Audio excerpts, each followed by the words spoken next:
Shalom. First and foremost, I want to give all praises, glory, and honor to Yahweh, Ba'Hashem, Yahweh Shai, Ba'Hashem Rakakudash. Yahweh being the true powerful name of the Heavenly Father, which means He is. Yahweh Shai being the true name of His only begotten Son, which means He saves. The one of people in this world ignorantly called Jesus Christ, Ba'Hashem, in the name, Rakakudash, Holy Spirit. I want to give double honors to the elder apostles of Great Millstone, along with the bishops, regional heads, and elders who rule well, and citations of much love. Rest of you, Akim, pushing the word in truth and sincerity. This is the cleric Azar coming to you with another lesson, and I am continuing in my lot to bring you my ongoing series from Excerpts of Hollywood, This Factory of Perverseness, another observation of predictive programming, and how art imitates life and vice versa. Just a reminder, the purpose of my videos is to show correlations. A correlation is an observation of a mutual relationship or connection between two or more things. I use movies to extract or extrapolate a narrative. I'm not glorifying the Hollywood culture or life. I have a wide knowledge of films, whether they be foreign or domestic, and I just use them as an example to bring out those similarities and those correlations. To quote Cecil B. DeMille, the greatest source of material for motion pictures is the Bible. I'm going to be calling this lesson Z.P.G. after it's an acronym for Zero Population Growth. And my good friend Glenn Kinney here. I'm just kidding. I don't know this guy, but in this particular series, he's the one that's doing the documentary Global Warmings. He's a film critic. Glenn Kinney explores the subgenre of ecologically themed end-of-the-world films. This next movie, Z.P.G., was released on May 25th, 1972. Let me make sure I get that right. I need to give out false information. Yeah, May 25th, 1972. Let me go and play Glenn Kinney's summary, and then I'm going to go ahead and go into the Wikipedia summary and plot. Spoiler alert. There was one film called Z.P.G., which stands for Zero Population Growth, from 1972. That's a fiction film that's actually based on a nonfiction book by Paul Ehrlich, and it's a possible precursor to the film Children of Men. Couples are no longer permitted to reproduce. Childbearing is herewith forbidden. And Oliver Reed and Geraldine Chaplin play a couple who dare to have a child in this society. Punishable by death. Also from... All right, I'm just gonna... That's quite interesting. Quite interesting. And I'm glad that this particular documentary had this particular film after my last video, the Hellstrom Chronicle, because I was meaning to, I forgot to tell or say or state that it's never going to get to a time where it's just insects on a planet. So Salakia, if I didn't clear that up. All right. Anyone new to my channel, just be aware that there's still going to be living beings on the planet Earth. When I say living beings, actually humans, and because ultimately the Heavenly Father has to come back to save the elect. Okay, it's all about the elect. And let me just back this up as well. Let's go into Matthew chapter 24, verse 22. We're going to read the King James Bible version. Matthew chapter 24, verse 22, and it reads as such: "And except those days should be shortened, there should no flesh be saved. But for the elect's sake, those days shall be shortened." And this being the year that is coined the hopeful year of Jacob's trouble. Hopefully, this gets us closer to the end. All right. Let me go over this Wikipedia page on Z.P.G., short for Zero Population Growth. Once again, spoiler alert. This is a 1972 Danish-American dystopian science fiction film directed by Michael Campus and starring Oliver Reed and Geraldine Chaplin. It was inspired by the best-selling 1968 nonfiction book, The Population Bomb, by Paul R. Ehrlich. The film concerns an overpopulated future Earth whose world government... Now, wow. You see that? The film concerns an overpopulated future Earth whose world government... So they've shown you one... And this world's not overpopulated. All right. If you've ever done any road trips, even just alone in Babylon the Great here in America, especially out toward west or the Midwest. All right. There's lands and mountains and fields and plains that there's no people at all. And if the place was actually overpopulated, it would be almost impossible to commit a murder or even to kidnap somebody. There'll be always somebody there to stop you from doing it. All right, we with sex trafficking going on and all the things happening behind closed doors. It's like, well, wait a minute. Like, yes, some people got enough money to have their own, mansions and so forth, so they can do their things, in the dark.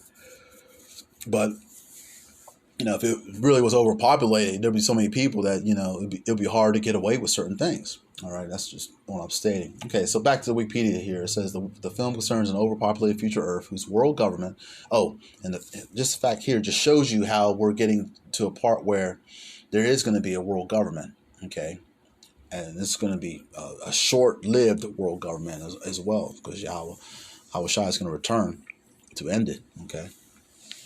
All right, let me get back on this. All right, the film concerns an overpopulated future Earth whose world government executes those who violate a 30-year ban on having children. Okay. Read this. Filmed in Denmark, the film is almost entirely set-bound, featuring art direction designed to reflect a bleak and oppressive future. Yeah, because all these laws that are coming down, it's getting to the point. You hear about Canada, they're outlawing the Bible or something like that. I gotta look into that. Almost sounds like Fahrenheit 451. You gotta look up that film. And it's also, I believe that's a book as well. Is that Ray Bradbury? Give me a moment. I remember reading that. I'm like, that's kind of messed up. And I am right. Fahrenheit 451 was a novel by Ray Bradbury. We had to read this in school, but I'll say that for another lesson. Where in this particular book, it was they were outlawing books. Okay, back to Z.P.G. Let's go right to the plot here. In the future, the Earth has become severely polluted. People need to wear breathing masks when outside. Sound familiar to you? Breathing mask. With severe overpopulation affecting available resources. Now, you got to check out or Google the Georgia Guidestones, because it had some things about that, about trying to get the population down to a certain particular number. Okay, reading on here. Because of the permanent thick smog that has settled over the dismal cities that now cover the Earth's entire surface, all animals, even common household pets, are extinct. Now, if you watch Conquest of the Planet of the Apes, there's a scene with the ape that plays Caesar, Roddy McDowell, and what's his face from Paradise Island. And Khan, what's his name, man? Come on, we always talk about this. And now I start to feel bad. And I got to find out. Bear with me here. What's his name? Who played? Ricardo Montalban, right? Bear with me. Oh, I might be wrong. Am I right? Yep, good. Perfect. All right. The water, Yahweh Shemel shot. Yeah, Ricardo Montalban. It wasn't Paradise Island. It was Fantasy Island. Well, anyway. In the movie Conquest of the Planet of the Apes, in the beginning of the film, they were showing how it got to a point where I think some type of virus it killed off all the pets. All right, I was about to say the mascotas. That's how you say it in Spanish. But like all the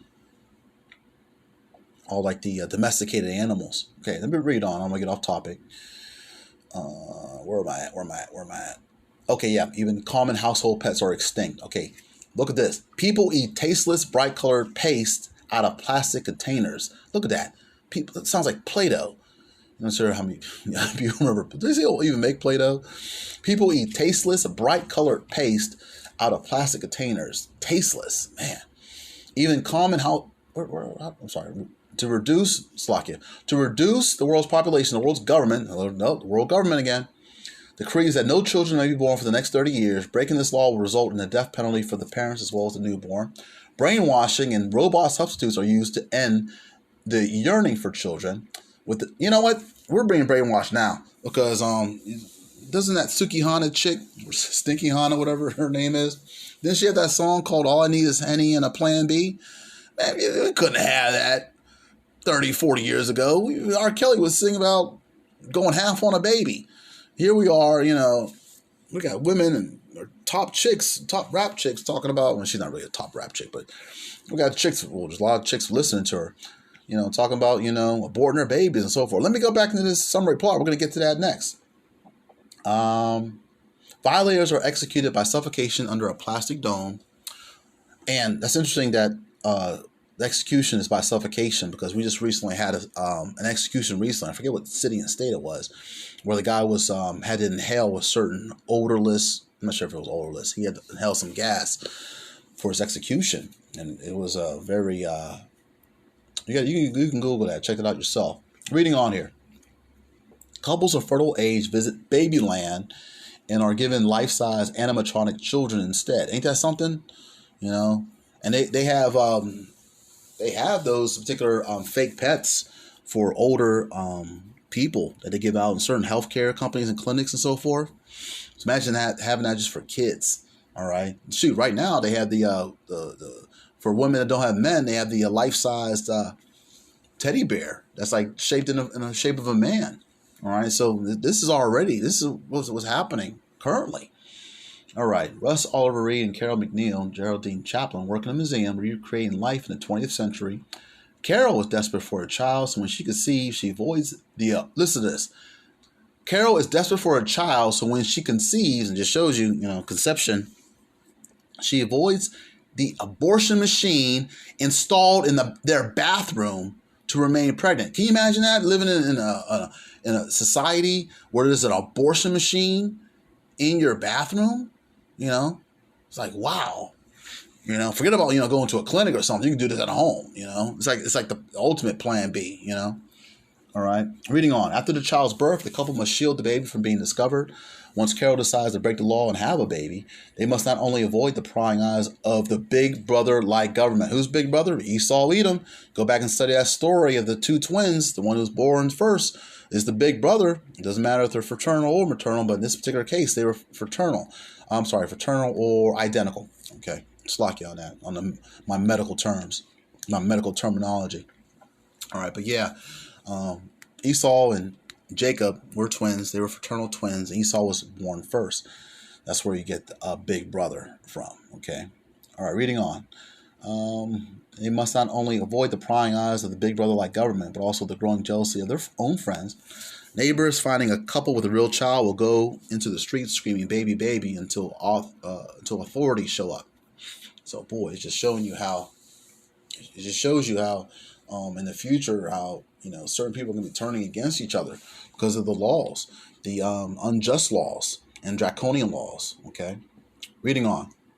Where am I at here? Okay, when neighbors George and Edna find out about their baby, their initial offer to help conceal the baby quickly leads to trouble. Jealousy and envy arise as the Bordens want to share the baby as if it's a new car.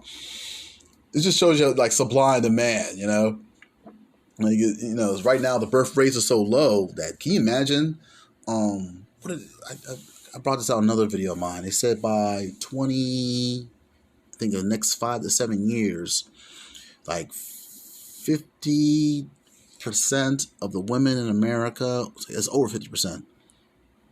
I forget what the percentage is, but a certain amount will be single and no kids. So that whole baby mama thing is going to go away pretty soon with the way things are heading. All right. But of course, Yahweh Bashim Yahushua is going to end it very soon. Okay. Like I said, when starting this video through the Spirit, I brought out Matthew chapter 24, verse 22. All right. About no flesh being saved. All right. All right. Now also concerns flesh being procreated. Okay. Because that's what happens when people are made. It's, the reproduction system is utilized. Okay, let's read on here. Okay, the McNeils and the Bordens begin to fight over the baby, and the Bordens then seek to keep the child for themselves. Finally, the McNeils are captured and placed under one of the state's execution domes, but the couple, along with the baby, manage to escape by digging underground, making their way through darkened tunnels into a raft to a remote island where there is no visible pollution. Then listen to this next sentence here, which concludes the plot. However, the whole island may still be in radioactive state as it was used to bury old nuclear missiles in 1978. You see, I really like good dystopian films that incorporate a lot of things that eventually is going to happen. Just not all the things going to happen, but some of the things that are, that are stated in the scriptures. All right. It's like these people, like as I stated in all my lessons, especially ones that deal with all these Hollywood films, Like Cecil B. DeMille said, like the greatest source of materials is from the Bible. All right. So let me go ahead and go into the novelization. As Kenny was talking about here, there was a book called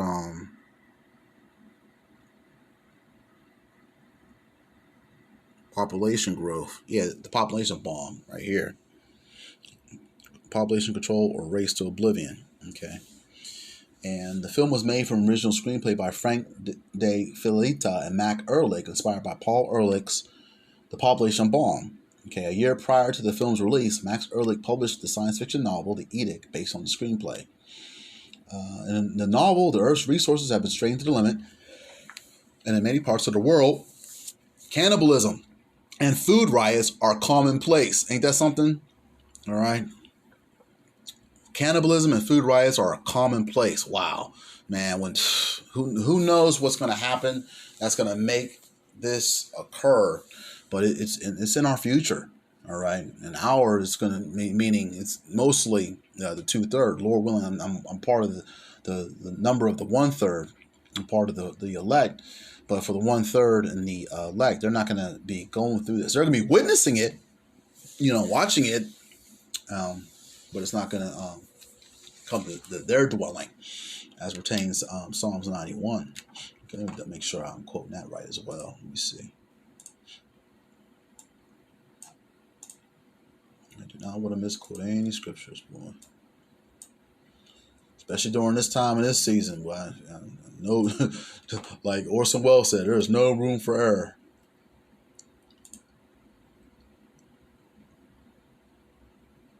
Bear with me just a moment. Just doing a control find. There we go. Psalms 91, verse 10. There shall no evil befall thee, neither shall any plague come nigh thy dwelling. Okay? All right. So, and there's a lot more scriptures also that, let me see if there's any precepts that go with this. Yeah, Psalms 121, verse 7. Make sure it's the right version here. King James Bible version. Psalms 121, verse 7. The Lord, Yahweh Shem Yahushua, shall preserve thee from all evil. He shall preserve thy soul. Yeah, so he's going to help out the elect of Israel. Okay, where am I? I'm going to go back to this novelization summary. All right. All right. So, listen to this. Seeking a solution to this crisis, the leaders of World Gov meet in emergency session. Now, if you ever heard about order out of chaos, there it goes right here. So the same people that brought about this particular crisis, they have an emergency session, or they try to come up with some solutions. Like they have think tanks and so forth to come up with all types of plans, and like years ahead of time.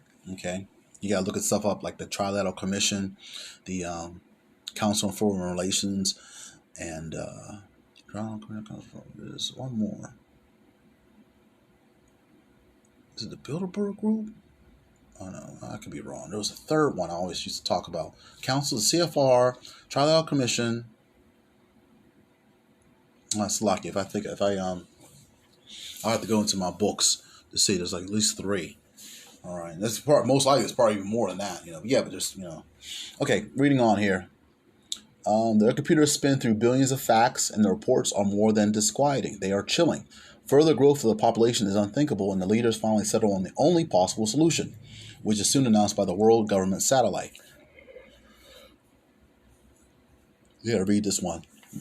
You gotta listen to this. All citizens stand by. This is an edict from the World Gov. In the interest of balancing the population and preserving the food supply, the birth of any baby is forbidden for the next 30 years. Any man and woman who conceive and have a child during that period will be put to death by the state. Any child conceived will be considered an outlawed child and will also be liquidated. Wow. Yeah, there's going to be a lot of liquidation going on during Jacob's trouble. All right. By, our own people, and also from the heathen, starting with the top heathen, Esau Edom, so-called white man. All right. It's going to be all chaos out there in the streets and on this main stage, a.k.a. Babylon the Great, a.k.a. America. Okay. Where am I at here? There will be constant surveillance by state poll and a large reward in extra calories. One extra. Wow. So look at that. They're showing you how the reward is food, not even money. You know, that's how bad it's going to be. You know, now they're going to be doing that because they're going to try to turn. Look what happened during the pandemic. How many family members were turned against each other. You know, this place is really divided right now, especially with what's going on. You know, with the border and everything. We just had our State of the Union address by the POTUS just last night. Watched that, and man, he everything he talked about, you know, I can't wait to see some videos from the brothers about that. Okay. Let me read this off here. To give the world some semblance of normality, realistic mechanical babies are devised to pacify the maternal instincts of 10 billion women. But to Carol, the very idea of accepting one of the robot infants is abhorrent.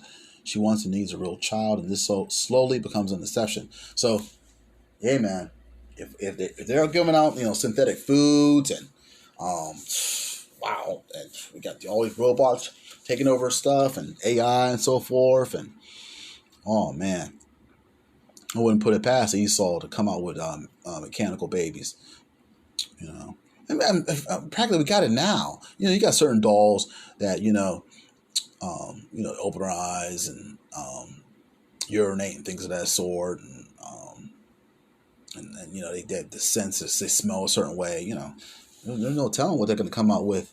You know, some of those AI robots that you've seen with like the realistic faces. You know, oh man, you throw a wig on some of them, and you know, you're not going to know if that's a real being or not. I mean, they're getting better. You know, some of the ones I've seen the last couple of years haven't been too impressive, but yeah, okay, all right, but yeah, I just wanted to bring that out though. It's kind of, I'm glad I had a chance do a video with this particular documentary is well done. So there's no telling how much I have left to it, but yeah, this one particular film, this might have to go on the playlist. I'm not sure if it's even available since it's a Danish film, but hey, but foreign films, you know, you'd be surprised how much they bring out versus, you know, ones that are actually created here in Hollywood. Okay, I just want to share that. Lord willing, this lesson was edifying. I want to give all praises to Yahweh, Ba'ashem, Yahweh Shai, who gives me the strength and the spirit to continue to strive and endure in these last days. Shalom to the hopeful elect, and on to the next video.